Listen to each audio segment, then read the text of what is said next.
So on several occasions, I found myself in the middle of a climb, and I realized I have no idea what to do next. And fortunately, I've almost always had mates there with me. Watching someone attempt to climb is normal, especially if none of us have attempted it before. In a moment where I've lost momentum or second-guessed my grip, or perhaps I'm unsure of my next move, the advice and support of my friends has helped me finish climbs that I otherwise may have failed.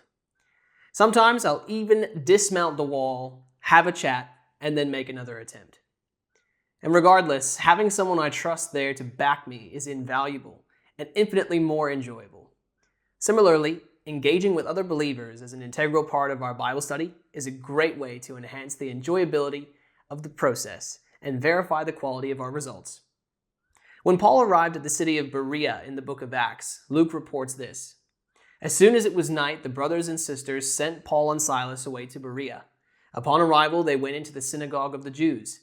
The people here were of more noble character than those in Thessalonica, since they received the word with eagerness and examined the scriptures daily to see if these things were so.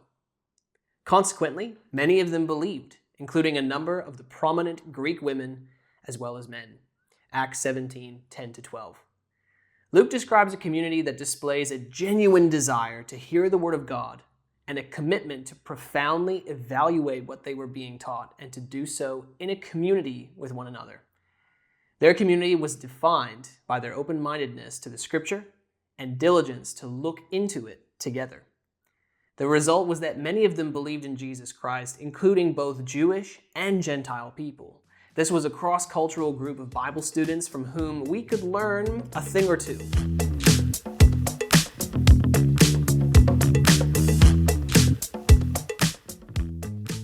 Good theology and practical Bible study are never done in isolation. We are far better off bringing others we trust on the journey. Indeed, there is a place for private reading, study, research, and meditation on the Word.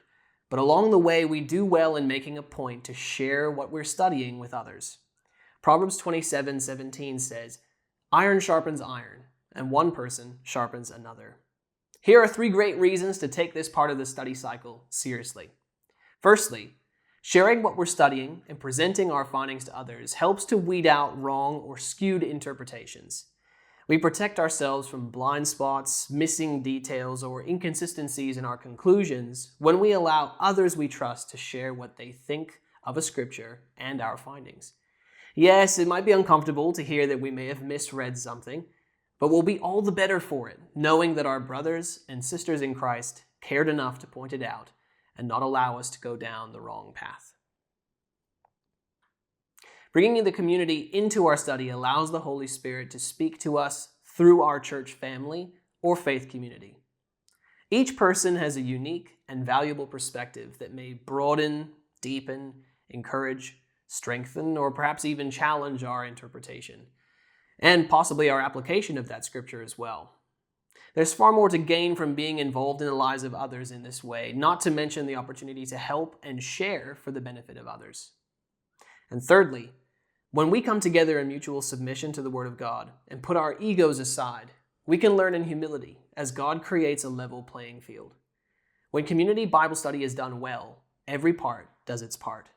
No one is perfect, but learning together is a great way to grow in relationships with other believers, counting the cost of their discipleship. You've probably gathered the importance of finding a community, one that you can commit to, trust, and grow with. And this might involve a life group, a circle of friends or study partners, or even your family. Whoever you choose to connect with, be sure to value your interactions. Come with something to share, pray up, and be ready for God to work amongst you.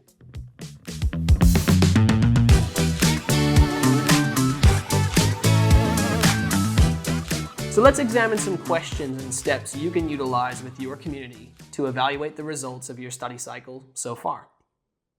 Share your study process with others. Start from the beginning and walk them through what you've found.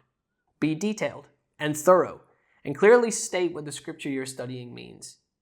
Then, grapple with some of these questions. Firstly, ask them, what have I missed? Is there something in my blind spot? Friends are often great blind spot detectors, and spouses are usually the best. Sometimes we simply don't know what we don't know. So lean into their insight and check your blind spots. Do you have experiences and biases that need further clarification? Have you omitted something or underemphasized something in your study? Allow someone that you trust to help you work out where you might need to shore up your study, or check your personal eisegesis into the meaning of the scripture. Secondly, does your interpretation make sense when applied to the lives of others? In other words, is it universally actionable? Ask someone if they could see your interpretation of scripture working in their own life. And if not, discuss why that is. If so, discuss why you think that is. If the answer is that they can't see your interpretation as a workable principle for them, consider what you've found might be a preference and not a principle. Sometimes our convictions can come out of study time, and that's a good thing. To then turn and expect the same from others is a misstep. On the other hand, biblical principles are universal and can be applied by anyone for their betterment. Use the above question to spark a discussion if you're unsure whether you're studying a principle or building a personal preference or conviction. Thirdly, ask someone to argue the other side.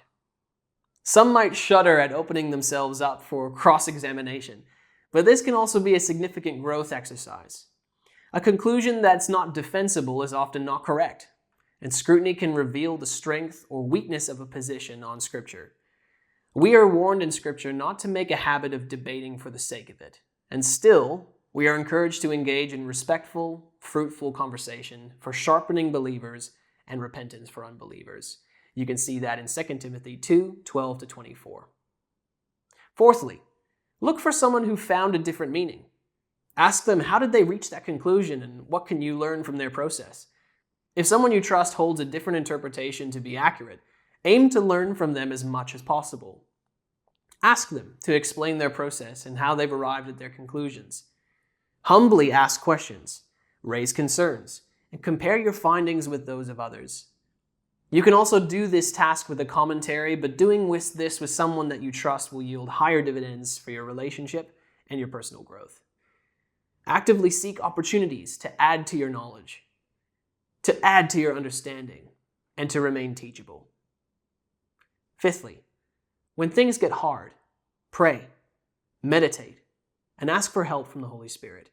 Then seek guidance from your spiritual leaders and mentors. If you're grappling with a difficult passage or the meaning seems elusive, place your efforts before the Lord in prayer. Jesus declared that the Holy Spirit would guide us into all truth. Take him at his word and seek him for wisdom, guidance, and illumination of his word. We stated this early in the course, and once again it rings true. Consulting the Holy Spirit at every stage is always a great idea. And when you've done that, you may also seek guidance from your pastor, mentor, or connect group leader. Seeking God together for the answer is a responsible and a safe way to get the help you need to keep moving with the climb or adjust your route.